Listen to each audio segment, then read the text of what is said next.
Previously, we saw that the Bible speaks of a soul, that's our emotions, personality and life, as residing in animals as well as in humans. But the Bible also refers to spirit for God and angels and humans, but not regarding animals. The Bible uses soul, that's Hebrew nephesh and Greek psyche, as a word for part of the body. It's even used when soul means a corpse, for example in the laws about touching a dead person.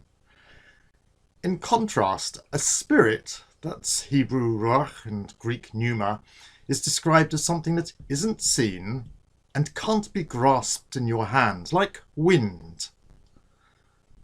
The Bible regards the spirit as being within the body, but not part of it. At death, the spirit returns to the God who gave it. So the psalmist says, "Into your hands I commit my spirit," which Jesus quoted when he gave up his spirit. When someone was brought back from death, her spirit returned. After death, the flesh is destroyed, but the spirit survives. It appears, therefore, that the human spirit can live without a body, but a body without a spirit is dead. However, we're promised a new body for our spirits, like Jesus, who rose with his new body as the firstborn from among the dead.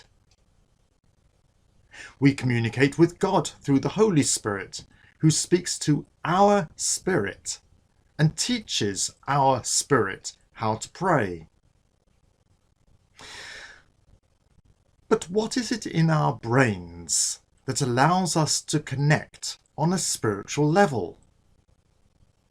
Scientists can't answer this question because it's difficult for any kind of science to investigate something that's completely immaterial.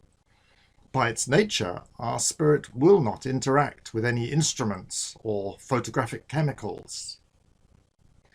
But if a spirit can't interact with matter, then it can't interact with the brain. So it can never prompt us to do anything spiritual, or even to show kindness to someone. We would merely act like clever animals, and our spirit would be a voiceless onlooker.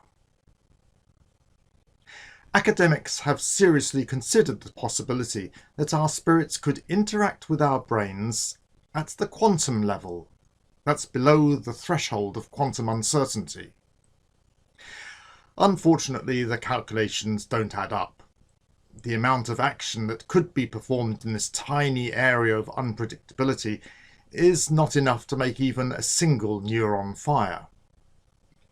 But this is an ongoing area of research, and it hasn't yet taken into account cascade reactions, where tiny causes can result in larger effects. Quantum effects have now been found to trigger our sense of smell, which makes it more reasonable that quantum fluctuations may trigger thoughts too. However, this kind of research needs a lot of work. It is, however, reasonable to suppose that an immaterial spirit, which cannot be measured or contained, can nevertheless interact with human thought without being detectable by any possible machine or other person. Of course, I'm not concluding that this is definitely the way that a spirit inhabits and influences a body. At present, we can only conclude that it could be. Though this is sufficient to show that there's no necessary conflict between the science of neurology, the philosophy of mind, and the theology of an immaterial human spirit. One consequence of having a spirit is that God's Holy Spirit can interact with us. And this makes us truly different from animals, and explains why humans are alone in their wish to worship and pray to God. It also helps to explain why every one of us is so important to him. God bless.